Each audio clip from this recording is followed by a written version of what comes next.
Hi friends, நம்ம இப்போ செய்ய போது மட்டன் கிரேவி.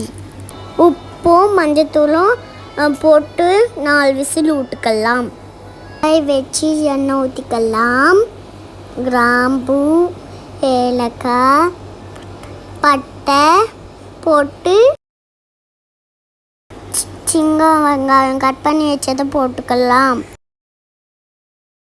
வதக்கிக்கலாம். இஞ்சி பூண்டு பேஸ்ட் போட்டுக்கலாம்.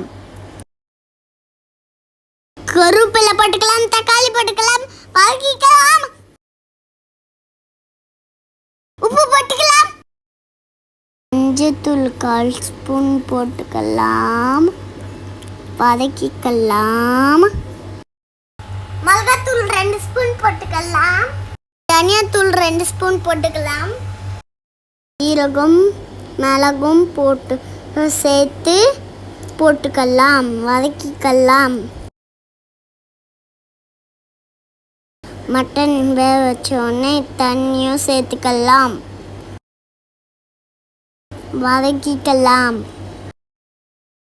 மூடி போட்டு வேக வச்சுக்கலாம். குழம்பா வேணும்னா இப்போவே ஆஃப் பண்ணுறேங்க. கிரேவியாக வேணும்னா நல்லா வறுத்து விடுங்க. Mutton gravy ready. கொத்தமல்லி போட்டுக்கலாம். Mutton gravy ready.